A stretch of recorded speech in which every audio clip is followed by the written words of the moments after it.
Okay.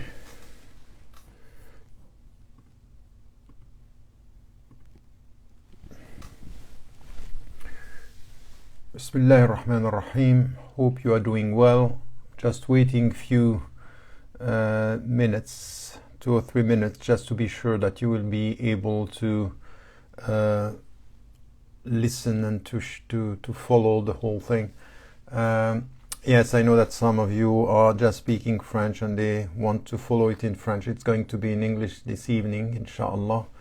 And as you know, the topic will be about Palestine and the situation in Palestine, but not only dealing with what is happening, but getting a bigger picture about the way we have to deal with the whole conflict and the connections between these conflicts and the conflicts worldwide, inshallah. So this is what we are going to talk about this evening. So give me just maybe still 1 or 2 minutes and we'll carry on the lecture, inshallah.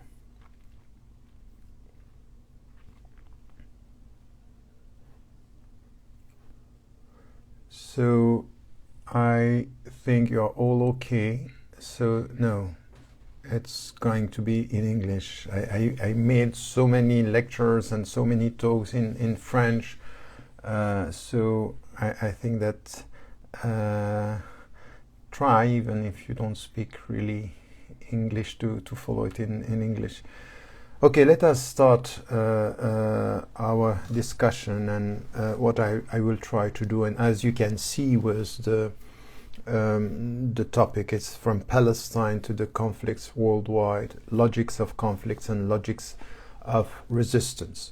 So what I want to start with, and it's going to be a long introduction, because what I want with this introduction is really for us to get a bigger picture of the conflict and to understand in which way it embodies, it epitomizes many dimensions of what we have in the discussions about Islam, but also about terrorism, about violence, about culture, about even integration in our societies, and also what is going on in African countries, South Africa as well.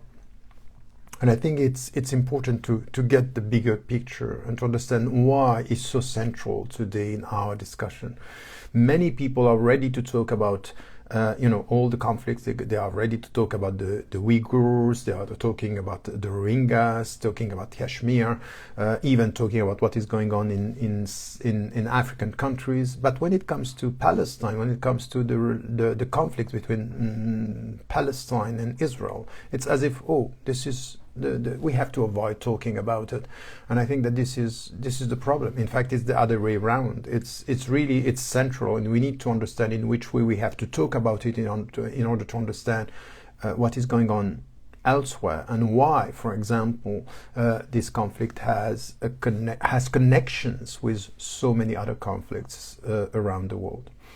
Or if it's not the conflicts themselves, it's really the narrative behind the whole thing. And I think that this is what we need to get when it comes to the narrative with the Palestinian conflict. So let me start here by talking about, to start with a long introduction with many points, but a short introduction to the introduction. So as we know, and we very often talk about the conflict and say, okay, you know what, it started at the end of the 19th century with Herzl, and then during the 20th century, and it's 100-year old, and in fact the conflict started after 48, so it's 60, 70, 80 years, not more than that. In fact, it's wrong. It's wrong. It's the conflicts and the duration and it lasted for more than centuries. In fact, it started a long time ago with the centrality with Al-Quds, Jerusalem. And I think that we need to get this from the discussion about the holy sites and the sacred places that we have in Jerusalem, and Salah ad-Din, and what happened with the Crusades, and all this has to be put in perspective when it comes to this discussion, because it has to do with the sacred history. So all the religions are connected to it. The Abrahamic religion are connected to it. But at the same time, of course, with this, we have the relationship between this conflict and what happened during the Second World War, and before this, even at the end of the 19th century, as we will see when we talk about this later on. So the installation and the presence of the Jews in Palestine, and the way the lands were stolen, this came later. So we have to get the bigger historical picture to understand that it's a space of, normally it should have been harmony between religions, and at the end it's really about conflicts and oppositions on war. Now, when we have this big picture and we understand that symbolically, spiritually, religiously, and even when it comes to power relationship, it's a very long history of conflicts in the region. And then came what happened after, at the end of the 19th century and during the 20th century up to now, and recently with the massacre that we were witnessing in Gaza. Not the war, because at the end of the day it's not an army against another army. It's a sophisticated, very technologically effective army, the Israeli army, against civilians and the population having nothing to protect themselves from this very sophisticated power.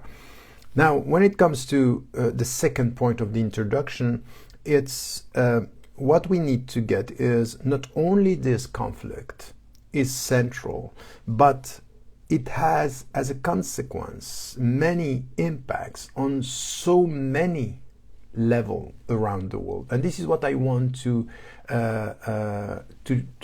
discuss right now. A list of all these dimensions that we have when it comes to conflicts and why it's so central.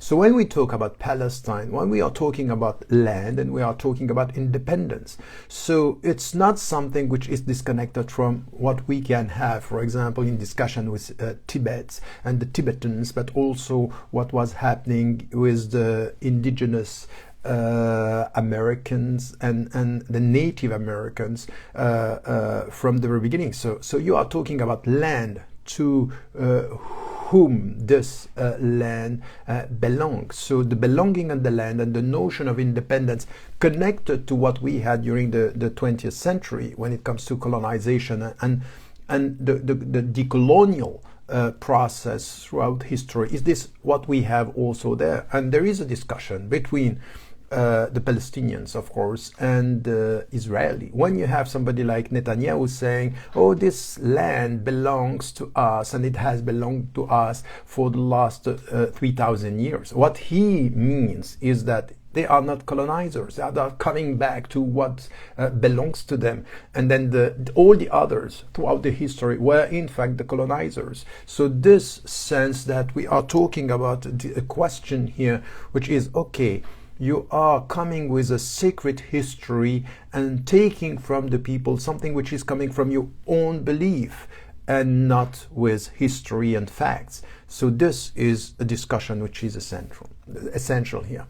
What we have also, and this is the second dimension, I have 10 dimensions that we have to keep in mind when we talk about Palestine and Israel and the conflict itself, because as I said, it has an impact on so many levels and so many other conflicts around the world. The second is the demographic dimension. Why? Because what you have is that the Palestinian people are increasing in number, and this has been the case for the last decades and century, and this is known by the Israeli, and this is known by the government, and this is also something which is important in the way they are dealing with Palestinians, because at the end of the day, if they were to implement the democratic processes and respecting the rules in less than one century, this would be over, because the majority of the people would be Arabs and Palestinians and not the Jewish citizens of Israel, which is labeled as a Jewish government, a Jewish society, a Jewish state. So if you deal with the demographic process, there is a problem here. Now come to what is happening and what is said, for example, in China, with the Uyghur, with the presence of millions of Muslims in China. The same in India, and look at what is happening in the West, not in the United States of America, because yes, there are 6 to 7 to 8 million Muslims there, but as a percentage, it's not so much compared to the whole population in the United States of America. It's not the same in Europe. In Europe, it will be exactly the opposite. Why? If you look at what is happening in France, if you look at what is happening in Belgium, you look to what is happening in the Netherlands, and what we have is a growing Muslim presence by millions, and taking and they could take it could have a very specific role in the years to come. So this is what the far right parties are saying. There is a demographic problem here. So the demography is central in this discussion, and what we have in Palestine is what we have in so many other countries. So making what, in fact, through the process of, it's not only about violence, it's not only about terrorism, it's about numbers, it's about figures, it's about the presence, percentage of these Muslims now coming to the West, settling in the West, and being more and more active in the West, and their numbers could have an impact on foreign policy, on the domestic policies, on the next elections, and this is known. So we need here to get this right when we talk about the demographic dimension. It's, once again, it's very often the case that the political and demographic question is avoided, because in fact, if you are serious with your principles and the democratic principles, you have to deal with this. Is the rule of law dealing with the rule of history. So if the people are growing, you have to deal with them, and they will have the majority. But if you don't want this, just try to find another way to prevent them from playing a role within the democratic process, because it's going to be counterproductive with your own vision and your own power in the region. This is something which we can see around the world. Now there is the third dimension, which is the political dimension and we have to ask here, and we'll come back to this later, is, okay, if there is here a political dimension, who created this state? Who created the state of Israel? It became, we know the Balfour Declaration. It was not about a state, by the way. It was about something which is welcoming the Jewish culture much more than a Jewish state. This was the beginning. So this is who created this, and who is supporting today these states in the way it's supported, as if here we have to deal with a historical problem. And you know what, very recently a friend was telling me, in fact, they are telling us, don't import the Palestinian problem into Europe or into the United States of America. In fact, it's the other way around again. It's not that we are importing in our discussion at Palestine, because this problem was exported to the region over there.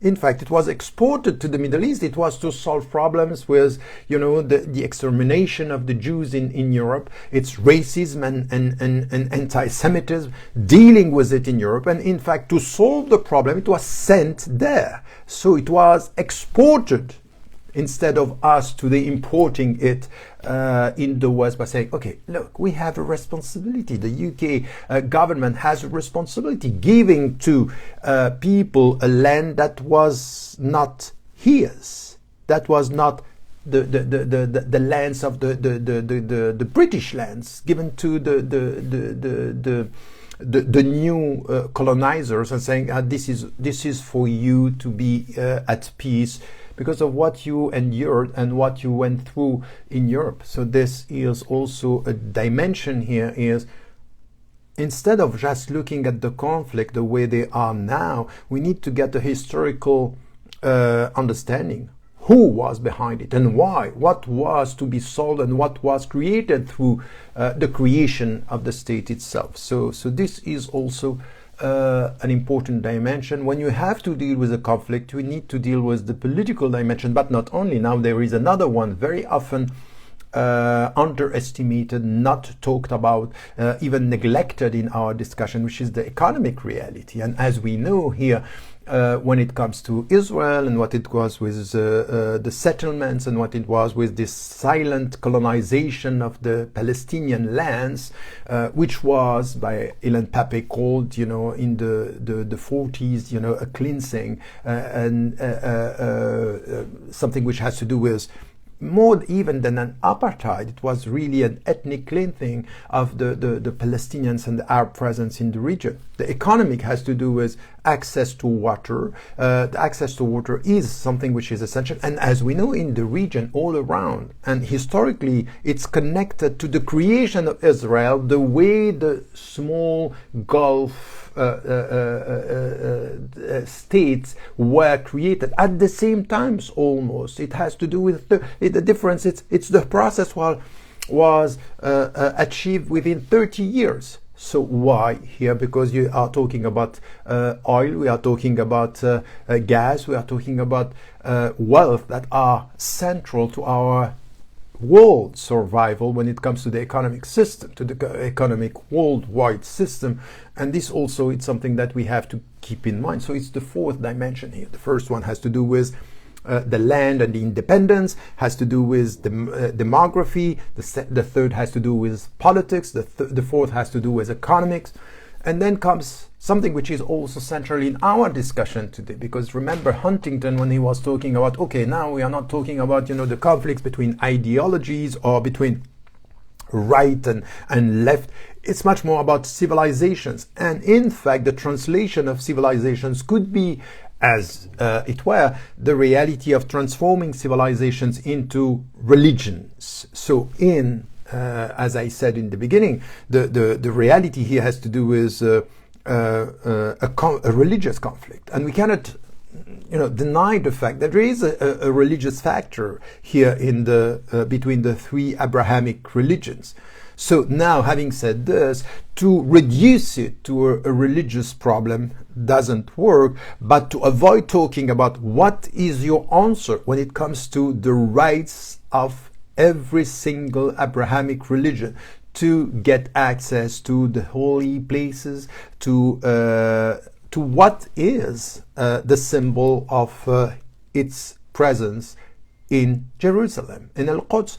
So this is here something that we have to deal with. But remember, if we connect this to what is not now known as, the essence of so many conflicts in our world, just look at what is said by the Chinese government when they are dealing with the Uyghur. It's also to deal with, it's the religious problem. Of course, the Chinese had a problem before with Christianity and with all the religious references, that's for sure. Now, the way they are trying to explain, the way they are dealing with Muslims has to do with their religion and connecting their religion to another dimension which has to do with terrorists. We'll come back to this later. So there is a religious look at it with what is said in India, in Kashmir, in Yemen, and now also in Western countries. The religious dimension is there.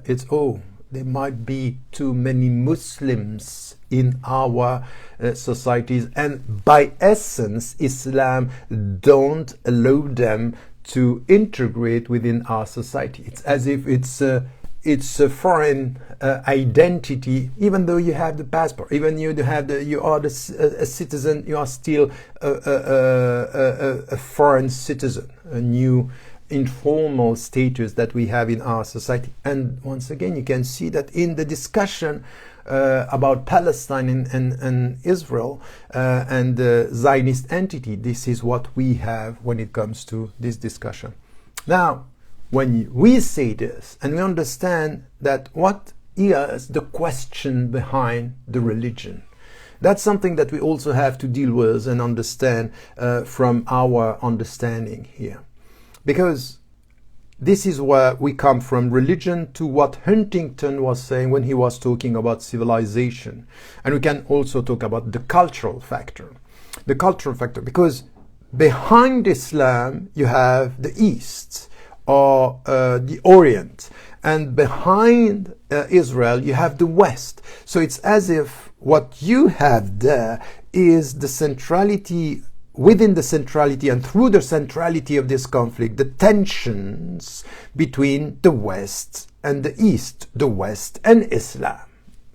Once again, you can equate Islam with the East, which is completely wrong, but in fact it's the way Huntington was talking about it. It's the West and Islam as a civilization and not as here a religion, because Islam is altogether a religion and a civilization if you look at the history.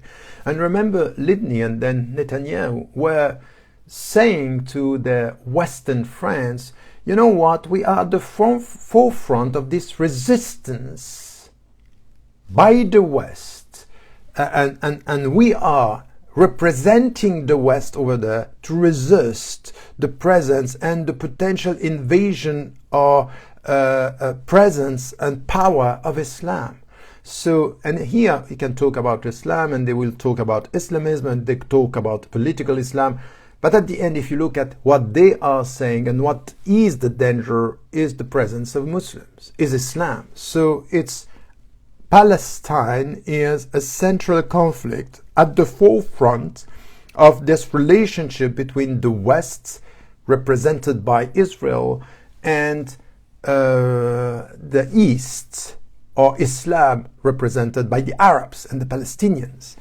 And then we need here to get this in a way which is really deep, because you can't understand what is said in the United States of America, or what is said and repeated in European countries, or even the perception at the international level. When it comes to this, it's really the embodiment of something which is the encounter between two civilizations, or at least, if it's not the West, it will be all the civilizations in the way they are perceiving the Muslim presence. And the Muslim presence is everywhere. It's in Russia, more than 20 million Muslims over there, in China, in India, all what you can see and you can witness today when it comes to the conflict, the domestic conflict, and dealing very often with something which is worldwide now. When we talk about far-right parties, when we talk about far-right narrative and far-right way of dealing with the world, you can see this everywhere. It's very obvious when it comes to India. It's clear with the way China now it's dealing with the Uyghur and the Muslim factor within their countries. And in the West, it's not only Trump that was representing this discourse. The problem today is to make it clear and to have it clear in our mind. So you might not have far-right parties, but you have far-right narratives, far-right ideologies. So the far-right ideology is now normalized throughout the traditional political parties in a way which is disturbing, really disturbing, because asking ourselves, who are these people who are now really translating the far-right rhetoric, while we see, leftists and people coming from the right side of the political spectrum say, okay, it seems that there are not great differences in the way they are perceiving or talking about the Muslim presence in this semantic confusion that we are witnessing today. So now let me add 4 dimensions quickly. So I go from the religious and then the cultural and civilizational factor now to the racial factor. And the racial factor, it's important. It's important because you should not underestimate this, because it has to do with racism, because races don't exist, but racism exists. And racism is the wrong understanding of the way you deal with the other.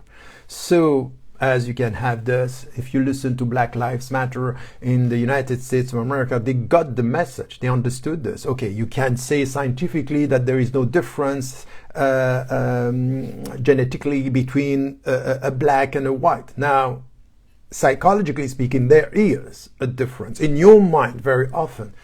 And if you look at the way the rhetoric coming from the people and the successive governments in Israel about the Arabs, and even deeper than that, because you have to go to the text, because very often the people are saying, okay, you know what, in the Quran there is the very essence of anti-Semitism, which is completely wrong. So we have to put the text into the context. But now if you look at some of the people, the way they are reading, for example, the Talmud, and what is said about the Arabs, the sons of Ishmael, being bad people, going to destroy everything and to be the enemies of the Jews, you understand that there is a perception that the Arabs per se are problematic as a race, as a specific origin. So you connect this to, okay, you have to do with Arabs, and you have to do with Muslims, and you have to do with a civilization, Islam as a civilization, and all this together it has to do with what we are witnessing in so many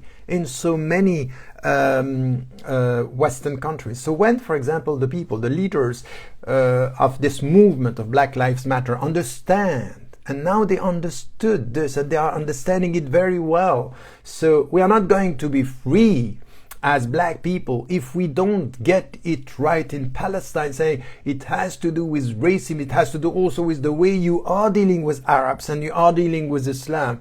They are right, and this is the right way of doing the right way of understanding it. And this is what Mandela said from the very beginning. We're not going to be free in South Africa if the Palestinians are not free. But he was also understanding our struggle against apartheid and this racism and white supremacists. It's exactly the same. It's the same logic. And by the way, the Israeli governments, the successive Israeli governments were the more supportive of what was happening in South Africa. Don't forget that. Because this is also something which has to do with an ideological support and not only a strategic or an economic support. It has to do also with an ideology. So now it has to do with the racial thing. Add to this something that we have everywhere.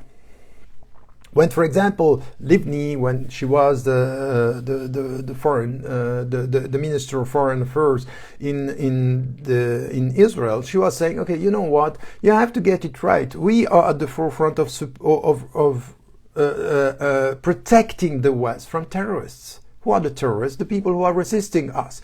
And then terrorists, and remember in 2001 what was said from the Israeli government to George W. Bush at that time. Now you will know what it means to deal with terrorists. Meaning, this is exactly what we are dealing with in the occupied territories and with Palestinians. They are all terrorists. So to transform the people who are resisting your power, who are resisting your colonization as terrorists, and to have this narrative that is everywhere now.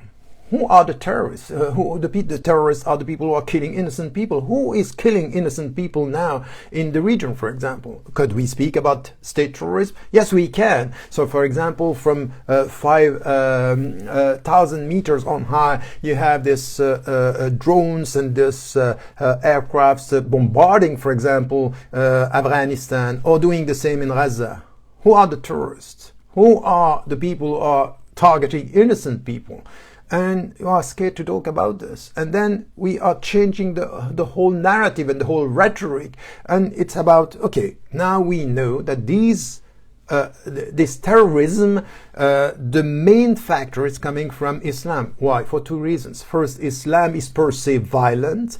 And so when you are a practicing Muslim, you are a suspected terrorist, or you are a crypto terrorist, or you could very quickly become a terrorist. So there is a connection between Islam, violence, and terrorism. This is one. And second, if now you support resistance, whatever your take on this, if you are promoting peaceful resistance, and look, you know, the people were going with no arms, no weapons, and they were going at the borders, they were killed by people, even young young boys. They were just throwing stones at the military, and they were killed. So they say, okay, who are these mothers who are sending their kids at the forefront of this struggle?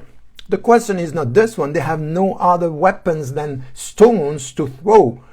But who taught and who was asking the military in Israel to kill the young people? The moral question is not about how you can, as a young boy and a young teenager in being a Palestinian, throwing stones to protect yourself, and the army killing the people and being told to kill innocent teenagers, and then to come with this moral, arrogance, saying, oh, we are just protecting ourselves. We have the right to defend ourselves.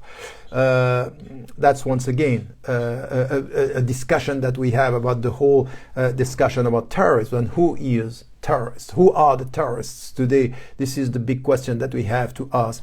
But get it right. This discussion about terrorists, starting in Israel and starting with Palestinians, has an impact everywhere.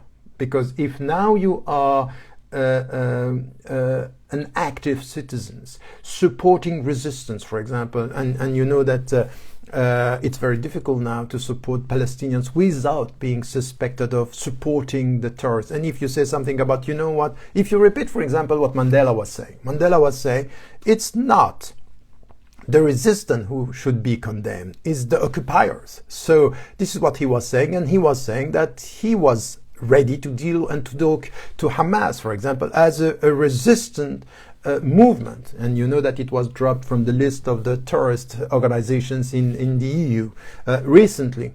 So this is what he was saying. If you say this, and plus you are a Muslim, that's done. You are done. You are a terrorist or supporting terrorists. While you say, okay, look, Hamas, or every single man and woman resisting the oppression is somebody I'm going to support, because this is the reality of the conflict. They are oppressed and they are an oppressor, and the oppressor in the region is the Israeli state and not the Palestinians, who are resisting colonization and slow and silent ongoing colonizations against all the UN resolutions, because that's the point. That if you go to the legal dimension here at the international level, they are not even, abiding by any of the UN resolutions for the last century. So that's once again something that has to be taken into account. So the ninth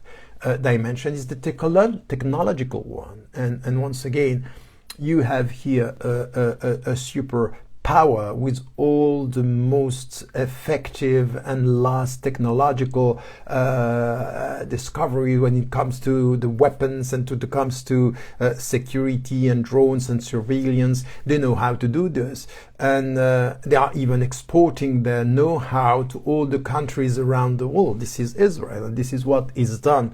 So now you also have to understand that they are facing people who are just trying the rockets that they are sending.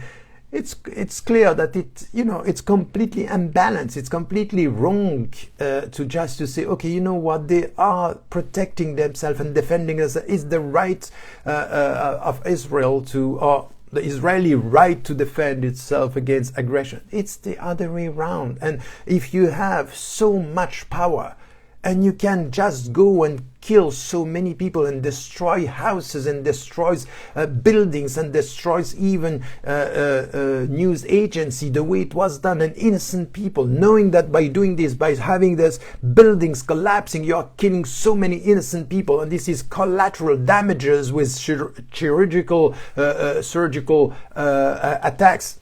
Look, that's not right, and we know that these are lies. So once again here, we have to deal also with this, because everywhere, if you go and you ask yourself, okay, what about Kashmir?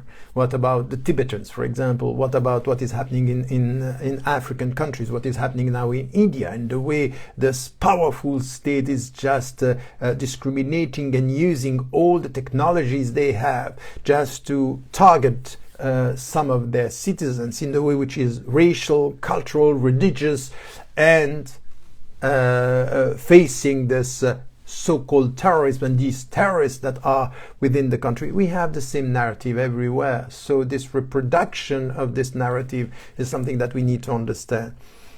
And as I was saying this, just take this and just add to this the media dimension. And this is the last one, the 10th one, which is the way things are presented. It's as if, once again, every time you start the discussion about, okay, let us talk about history, they change. And they say, oh, no, don't talk about history. Talk about from this date, when, for example, the first rocket was sent. But this is not the starting of the problem. The problem is that people and settlers were taking houses from people they were living in. So this is the starting point of everything, is Jerusalem. So let us start with this. The problem was spoliation and taking from the innocent people their lands and their homes. This is the starting point. And then if you go to this, you can even say, but it has been the case for the last decades. So we are talking about crisis, and we go to another crisis, and unfortunately many of our friends, brothers and sisters, when they come to the Palestinian issue, they just go with the media. It's when a crisis is covered by the media that we talk about it. But in between, it's an ongoing crisis, it's an ongoing spoliation, it's an ongoing colonization, it's an ongoing discrimination. And let us start with this. It started, yes, the final stage of what is happening now started maybe 100 years ago, but what we are witnessing now is the reality of an ongoing discrimination, ongoing colonization. So the media around the world are starting, as I always talking, and this is also the power of the media today, is to distort the vision that we have of this conflict by saying, oh, it's, again, they have the right to protect themselves because all these Arabs, all these governments, all these people are against them, not understanding that you have to start from the very beginning. You know, if I slap you right now and you react to my aggression, and the camera starts to take your reaction, they are lying. Of course you reacted, but before you reacted, I slapped you first. So you need to get this right and in the right way. So now, if you have this 10 dimensions, and you can understand that these 10 dimensions are showing us in which way this conflict is central. It's connected to, when we talk about land and independence, it's connected to demography, it's connected to politics, it's connected to economics, it's connected to religious issues, to cultural issues, to racial issues, it's connected to terrorism, to technology, and to media dimension. You can get here the connection of the whole discussion that we need to get when it comes to this. Now, if you go from this, and this was the long introduction I was talking about when it came to understanding the conflict from Palestine to the conflicts worldwide and all these dimensions connected to one another, I think that this is, for us, when it comes to Palestine, there are many conditions that we need to gather, or at least to be aware of when we talk about this. So first, of course, we need to know our history. I heard so many people that are just emotional about the whole thing. So this emotional support to Palestinians, it's fine, it's good. It means that you have a heart. It means that you have a conscience or consciousness. But it doesn't mean that you can help them on the ground of you being a citizen in your country. It could be in African countries, it could be in Europe, it could be in the United States of America, it could be wherever you are. What is needed is people understanding history, understanding the historical manipulation and the media lies that you have, and always the people trying to displace and try to move the discussion from the essence of the discussion to something which is peripheral or secondary. For example, when you talk about, you have to talk about, okay, we need to talk now about politics, about independence, about getting a state, or at least living together in one state, which is the position I took more than 30 years ago. It has to do with, okay, if you talk about religion, we have to be clear on our religious response. If you are a Muslim, if you are a Jew, if you are a Christian, when you live in the country, you know you should have equal access to the holy places. Period. No discussion about this. It's not because the temple is under Masjid al-Aqsa that we have to destroy Masjid al-Aqsa, because this is al-Aqsa is in fact the product of a later colonization. That's not going to work like this. It's not going to work. So we need to get a clear answer. If you are serious about this, you have to say the Jews should have the right to go to there and to get access to the holy places and keep their holy lands, and the same for the Christians and the same for the Muslim.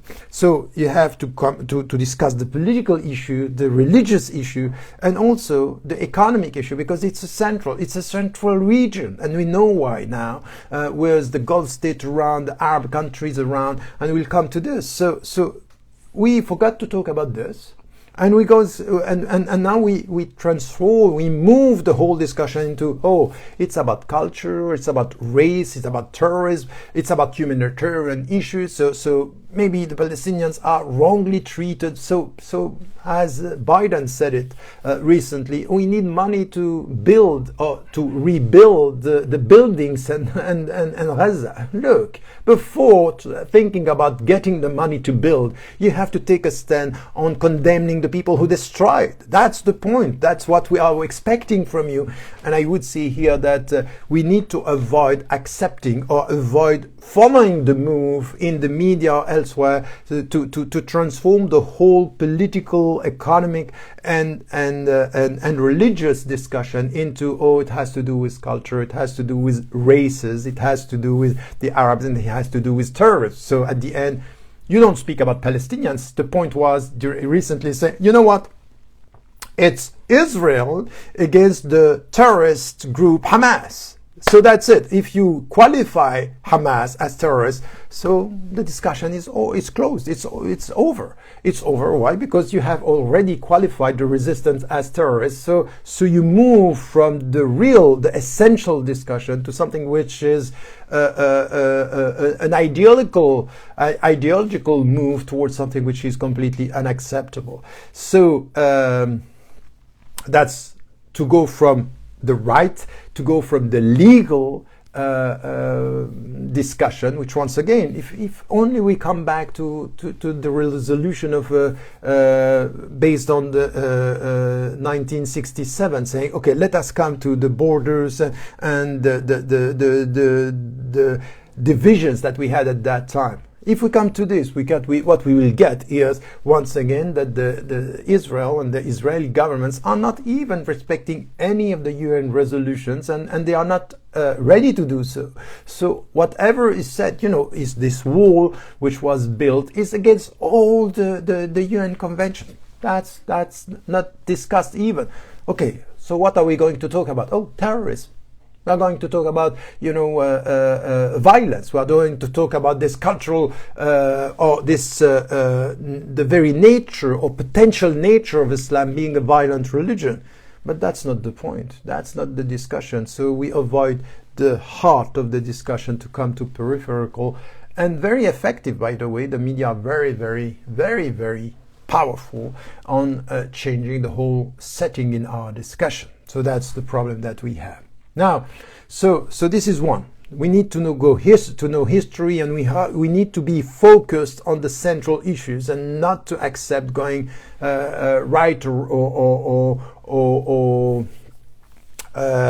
left, avoiding the big discussion. Now, when it comes to the centrality of the region, we also have to say something about this, because Netanyahu said last week. He said, if we collapse, if we fail with Hamas, the whole region is going to fail.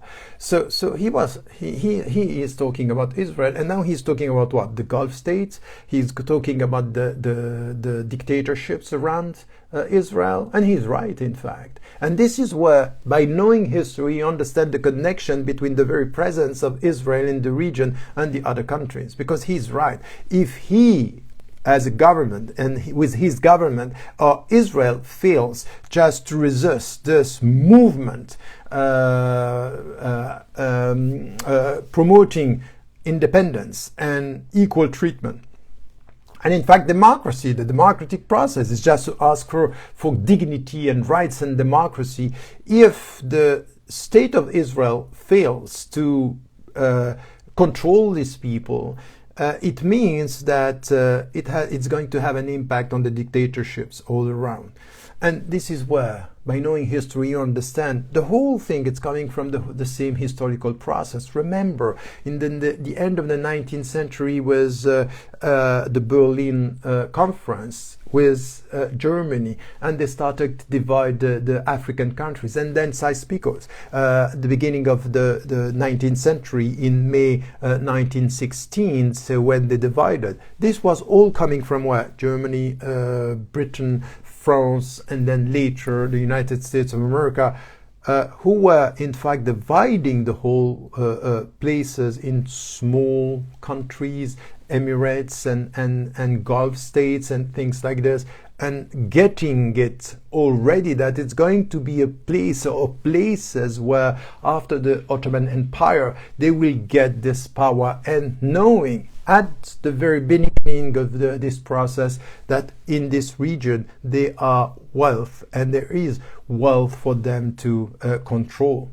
It came just 20 to 25 years later. So the same process that created the state of Israel is the same that also created all these small countries and these small emirates in order to divide and to rule and divide and rule. That's also what we need to get, and understanding that in fact, in the name of its security, because what we get from the Israeli government is we are the only democracy in the region, which is not difficult. There is no other democracy. That's fine. But by saying this, they say, in fact, we are protecting ourselves from all these dictators.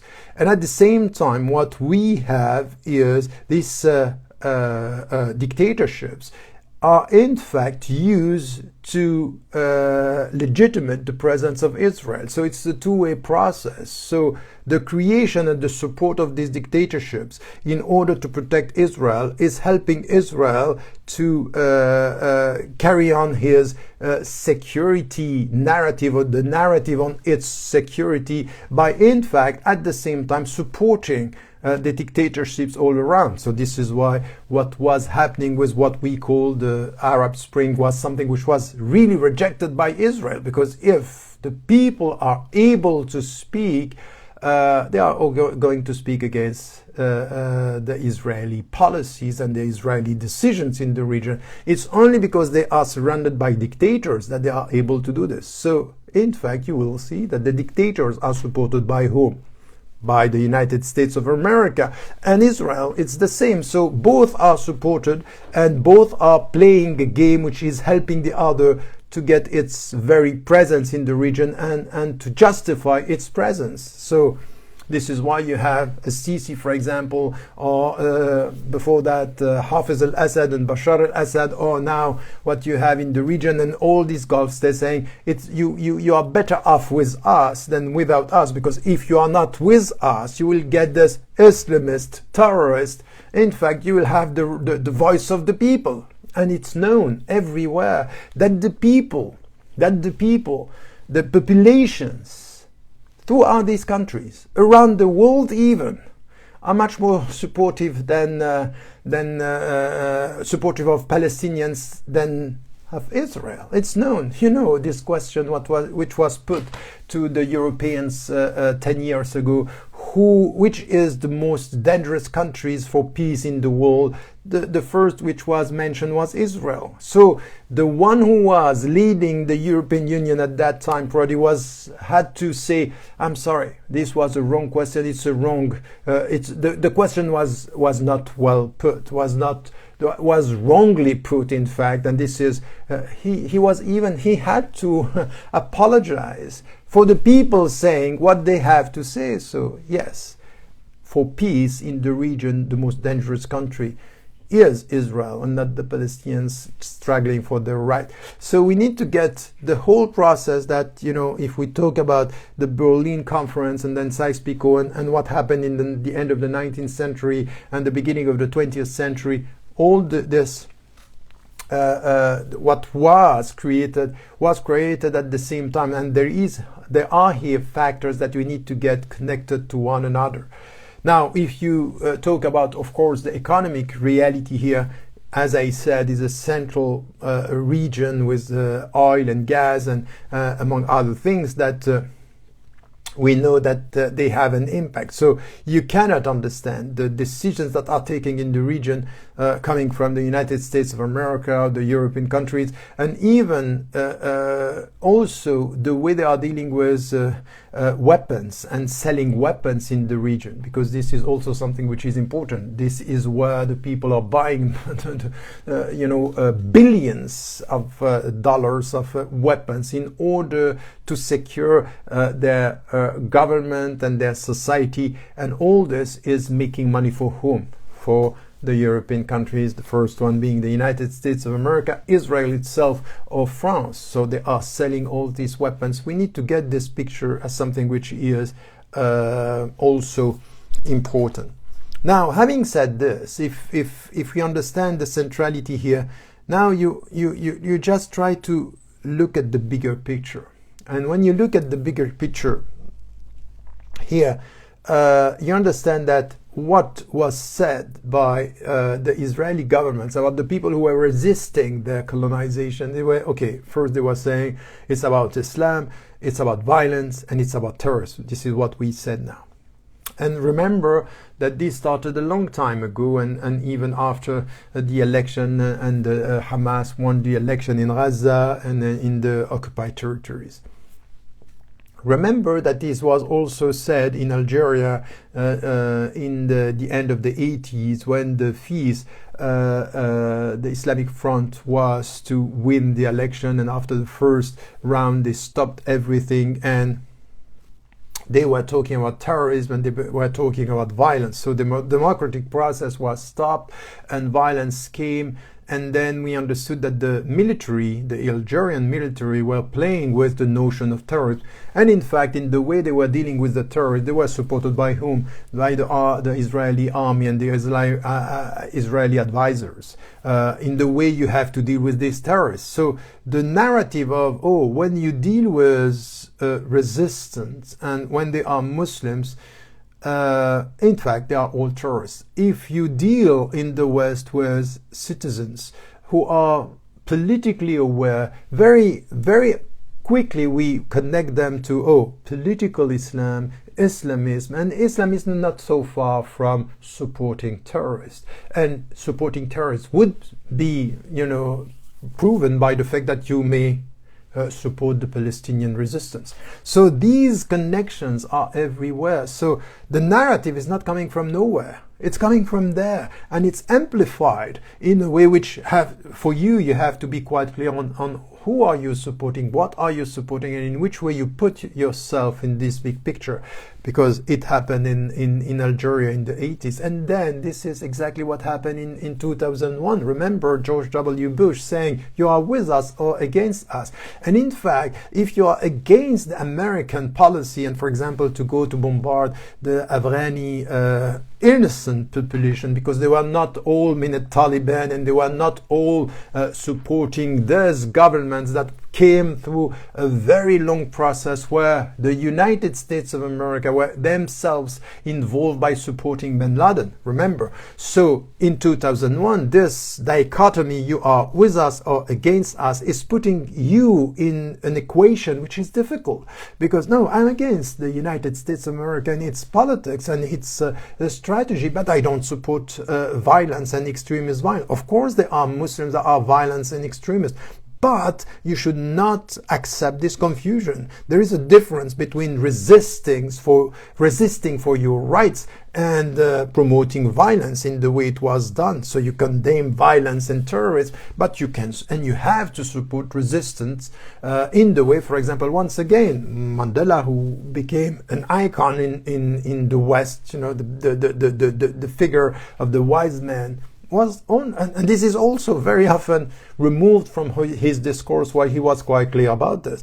But in the way it was portrayed, is against us or with us, you have then Bin Laden, Al-Qaeda, Daesh, the Islamic State, and then you have this discourse coming everywhere. So when, for example, in Burma, Aung San Suu Kyi talking about the Rohingyas, oh, they are terrorists, potential terrorists. India, they are potential terrorists.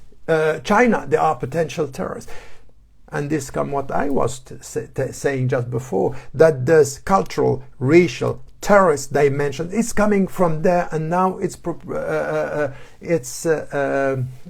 widespread in the rhetoric that you have when it comes to Muslims, and goes as far as to African countries. Just look at what was said in Mali, what was said in Niger, what was said in Ivory Coast, what was said in Burkina Faso. So in these countries you have the same narrative.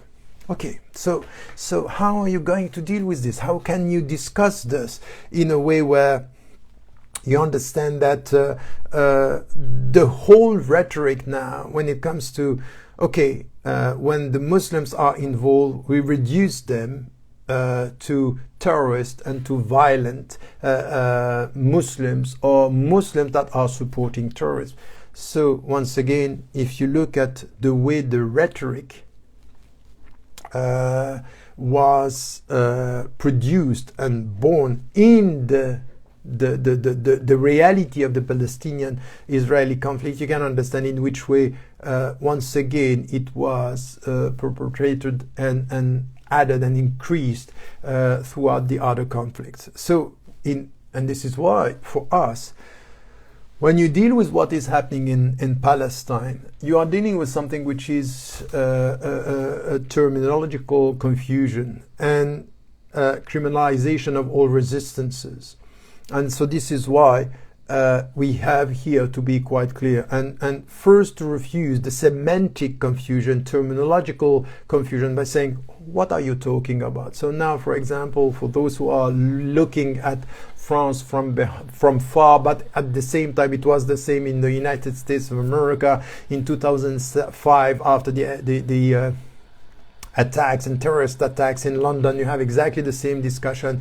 Is about this terminological confusion. We don't know what we are talking about. Are you talking about Islam? Are you talking about Muslims? Are you talking about Islamists? Are you talking about political Islam? So when you talk about this political Islam, are you talking about, so political Islam now it's all about violence, and the Muslim Brotherhood it's the same as Daesh, as Al-Qaeda, all this is nonsense. If you went the first year in any university in the world just saying what the media are saying, you wouldn't pass. Just you don't pass. That's unbelievable to say this confusion. It's voluntary. It's on purpose.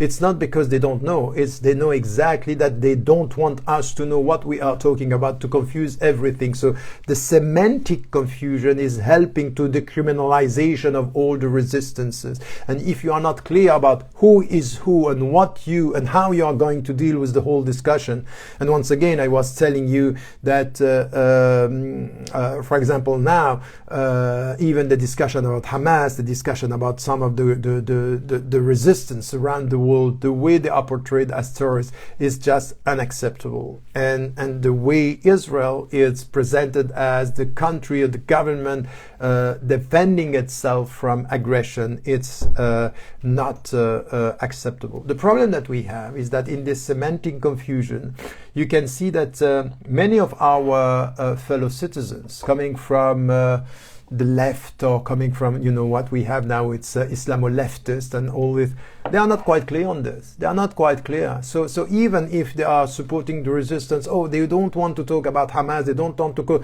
In fact, the power of the media is so evident, it's so obvious, it's so powerful. The power is powerful here that you are just scared to talk about, I'm not going to talk about this, I'm not going to talk about this. So we are forgetting our history, we are forgetting our terminology, we are forgetting, under the power of the media, simplification and dichotomy that are imposed onto us. You have to take a stand and you have to be on the side of, or at least you have to condemn violence. So by predefining who are the violent, you are pushed not to take a position, and there is a lack of courage. In fact, there is a lack of courage in many of our fellow citizens and the people who are supporting many causes, and it's quite clear that some are understanding this. If you look at the leaders, as I said, of Black Lives Matter, they understand it's the same. In fact, it's the way you are portraying the black people as being violent, antisocial, and destroying the very essence of the social fabric in the society. This is completely wrong. These are lies. You are lying. You are lying about the whole system. It's systemic. It's not just that the black who is a violent man.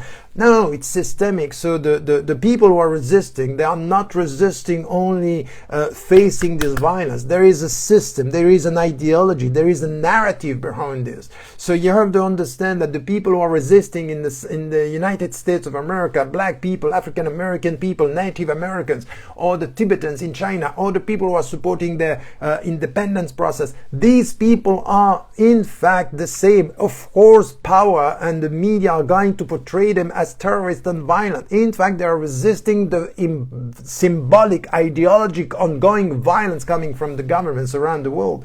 So this is also something that we need to get, and to be clear that some of our fellow citizens are not going to support us, they are not going to come with us on this, but you have to be clear that this is the way forward, because all our struggles are connected. And by the way, if you add to this all what is said about within the society and even promoting distorted reality within the society, for example, say, okay, you know what, this is a patriarchal country or a patriarchal culture, and you should not support the Islamic you have to be careful with the Oriental culture, not understanding that within all this resistance, who are the forefront? Who are the forefront of all this resistance? Women, and they are coming out, and they are more vocal than many men today. So you have to understand that in fact the process of liberating women within a patriarchal society could be through the resistance, and this happened in South Africa. This is happening now in Palestine. So we have to be quite clear on this distortion and simplification of the struggles. That's something which is not acceptable for Western Muslims today. And this is my last point before my conclusion here, is that for the Western Muslims, they have to be clear that you have to be involved within your society, and you need to promote the best for your society. And now we have to be quite clear that the best for the American society, or the Canadian society, or Western society, or African society is now to be on the side of the oppressed people. And also to refuse this narrative of us versus them. We are all together. And if we are all together in the coming future, we are not going to accept this very simplistic frame or imposed frame of reading the reality in a simplistic way, us versus them, and the Arabs are so, the Muslims are so. That's not going to, we have to avoid and to refuse this logic by being involved within our society, and by playing the role we have to play, not to be accepted and to please the people around us, and to come with an alternative discourse based on history, facts, and truth, and not ideology, lies, and racial translation or ideological translation of struggles around the world. So this is also our input, our contribution, our added value within the West, and by being able to do this and also to challenge some of the words and notions that we have in the West when it comes to violence, terrorism, citizenship, and consciousness, political consciousness as a Muslim citizen in the West, a Western Muslim citizen in the West. And once again, it means that we will have to face the media coverage, and they don't want us to speak out. They are going to try to destroy anyone who is going to come and speak out and be vocal with this. I am experiencing this, but we are so many experiencing the fact that you are targeted when you are vocal, and you come with, not when you are supporting violence, not when you are supporting terrorism. You are much more dangerous when you are supporting truth and right. That's, you have to put it in your mind, you have to get it in your heart. That's the reality. If you support violence, this, you are maybe even useful for the Western powers today, because you are just confirming the whole narrative they are trying to impose onto us. But if you come with wisdom, and if you promote justice and equality and freedom for all, this is where you can become quite dangerous in the way you are dealing with the society and with the media propaganda that you are facing in our society. So once again, remember that what some leaders in Israel are trying to sell to the West is to tell them, you know what, we are at the forefront of this resistance or resisting the Muslim presence or terrorism or violence, and we are defending and promoting the Western universal values versus this Islamic presence. And the Islamic presence that you have in Palestine is something that you are experiencing in your own society worldwide, as I said. So now, the logics of resistance, and this is my conclusion here. You have to get this right. Bismillah. So, I hope that you are following. So what we have to do in our discussion is to come back to the clarity of our understanding and to rely on historical facts and truth. That also has to do with being informed. Unfortunately, too many citizens, Muslims or people of other faiths who are supporting Palestinians are emotional and not factual. They are coming with, reacting to the media coverage and not reacting to the permanent spoliation and discrimination. And I think that this is something that that's the starting point of the intellectual struggle and helping the true resistance to oppression wherever. By the way, it's the same for all the other conflicts around the world. The second is to establish the connections between the conflicts and to understand in which way, in fact, what is going on in Palestine, being the center of this tension between West and Islam, or even China and Chinese ideology, Eastern philosophy and Islam, is to get it right when it comes to the connection with China, with India, with even Yemen today, Kashmir, African countries, and the connection between the economic challenges that we are facing, the religious answers that are needed, and Muslims also should in this way contribute with their views when it comes to this. And as I said, the racial reality, and this is also the way you can connect this to South African struggle for equality between black people and white people, and facing the white supremacy, because behind this, remember that this is also something which is essential. It's coming with Black Lives Matter today, but Malcolm X was having exactly the same understanding, and this was more than 50 years ago, so nothing has changed. And then when it comes to Native Americans as well, and when it comes to American, Latin America and South Africa, America, you can see here that the way they are struggling for their rights and their cultural independence and their social independence and economic independence, it's also connected to this supremacy of white supremacy, a perception of the world which has to do with civilizations and culture, and this should not be underestimated.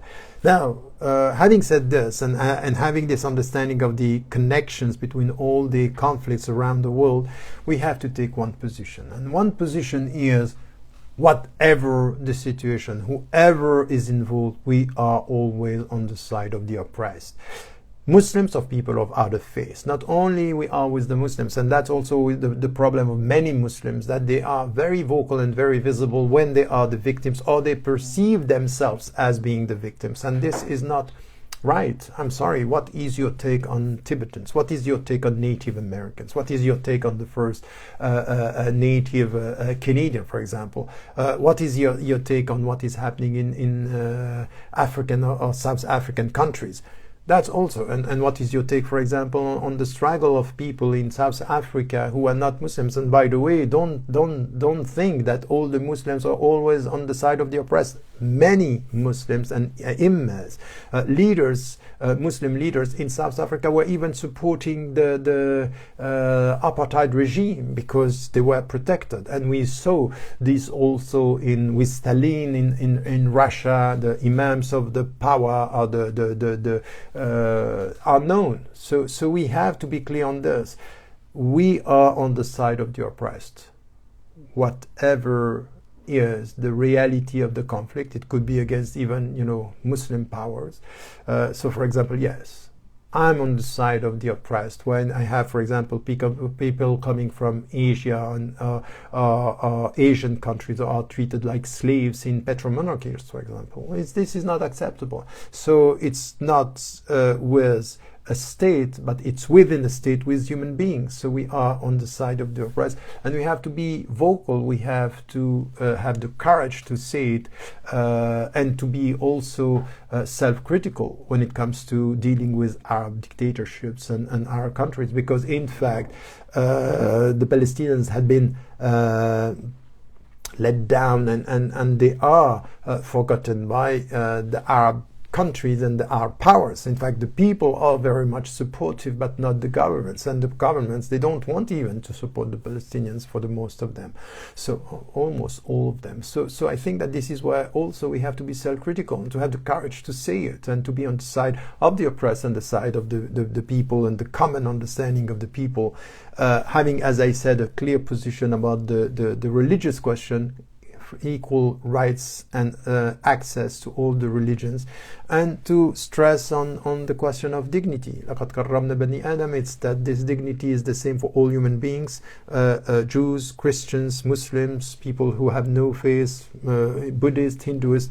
We are on the side of this human dignity, and we will support this whatever it takes and whatever the price. This is something which is important. And the last word here is that we need to get it also right, that yes, we are against what is happening, we are against oppression, but at one point we also have to say, we are for what do we want? So if you are against now this oppression of Palestinians, what is our proposal over there? And I said it 30 years ago, and many are agreeing with this, is one state where the people can live together with the same rights, with equality and freedom in the same state. No supremacy for one religion over the other, for one religion over the others, and let us come together and having this legal framework where the people are living together and have equal rights and equal access to the holy places.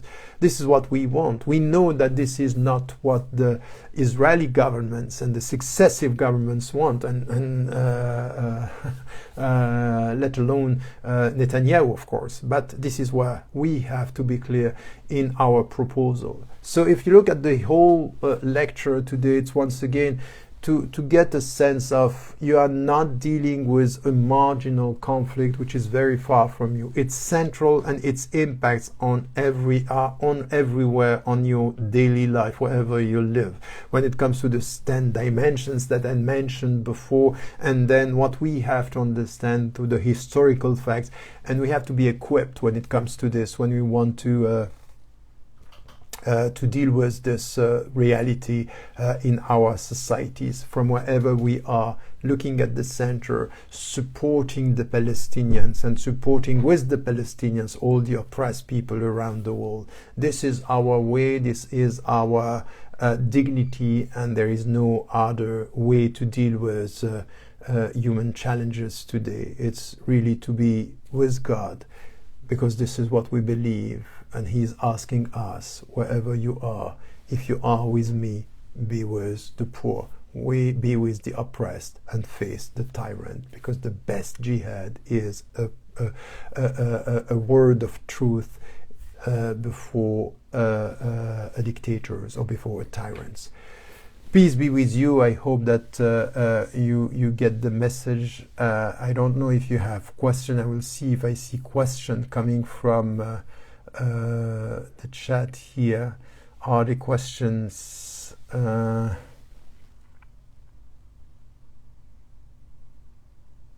Okay, I don't see questions. See many people still talking in French. Yes, it's it's going to be left on Facebook, on Twitter, on YouTube. I think everything will be around for a few days, inshallah. Don't be about Islam, it will be the first religion around the world. Does boycotting help? Yes, there is a good question here. Does boycotting Israel help? Yes, of course. And I think that once again, you know, if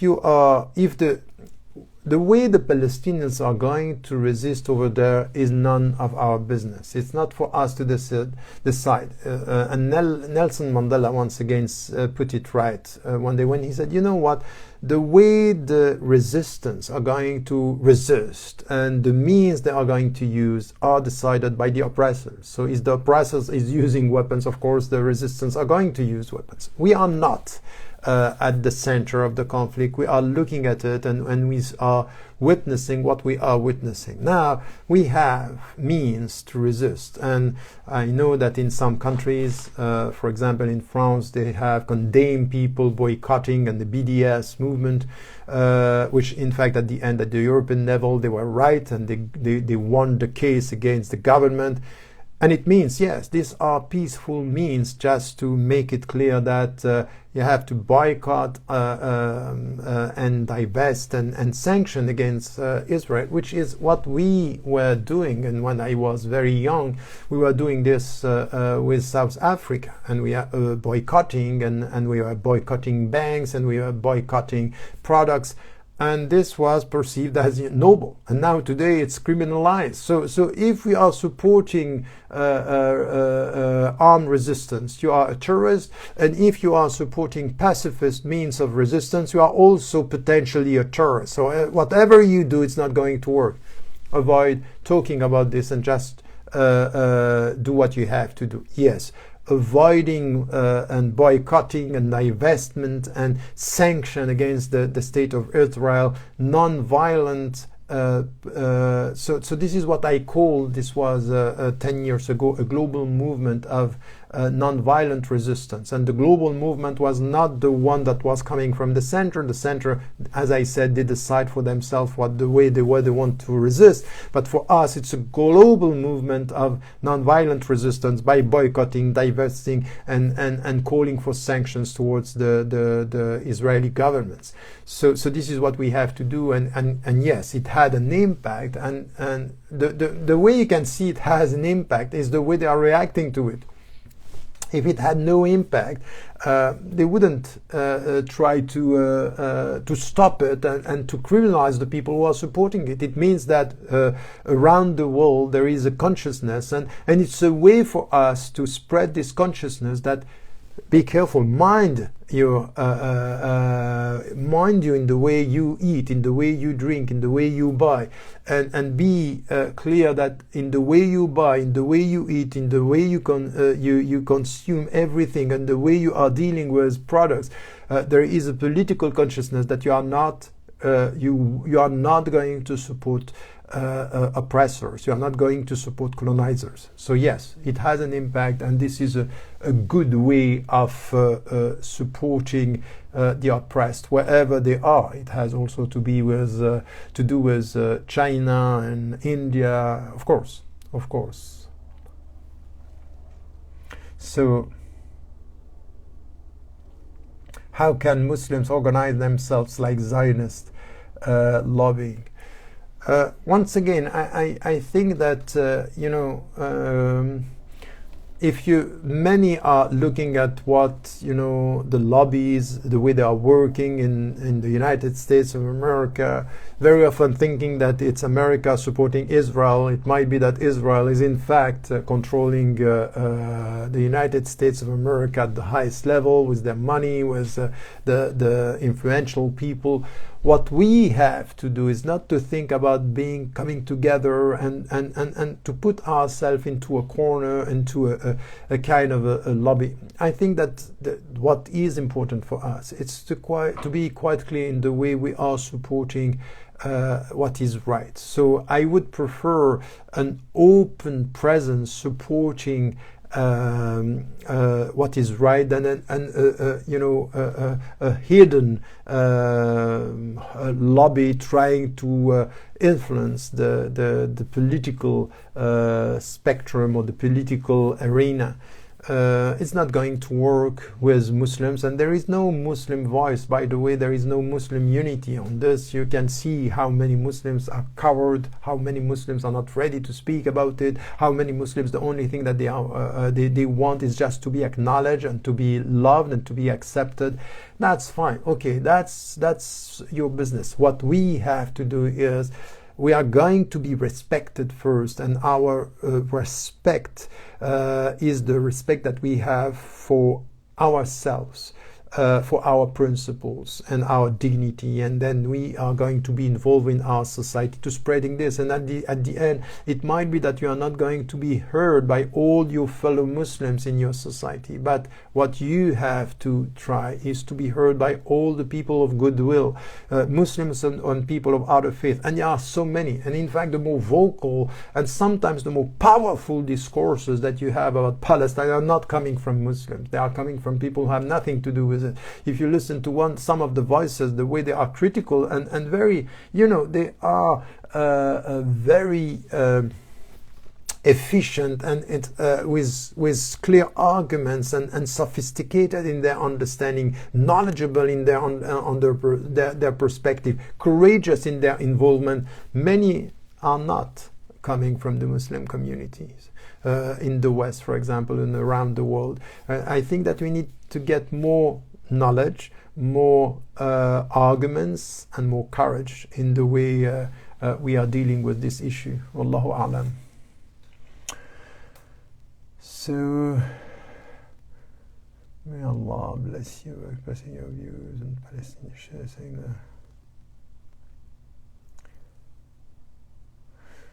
Khair, inshallah. I will end this, and many are saying thank you for being vocal, and let me tell you something to end this.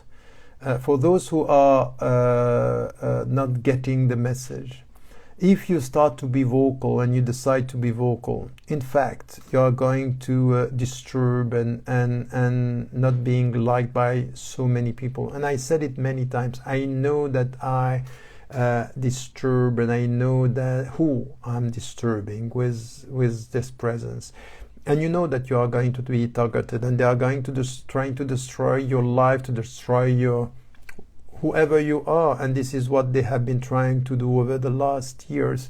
And many of my brothers and sisters who know about this, they know about this, but they are silent because they are scared just to see what is going on, and they might sometimes use the moral vulnerability or mistakes or weaknesses that you have as the way by and through which you justify your silence. Let me tell you something. It's the moral weaknesses are between you and God and you and your family. But never let your enemies use your morality to push you or to impose onto you silence in the way you support justice.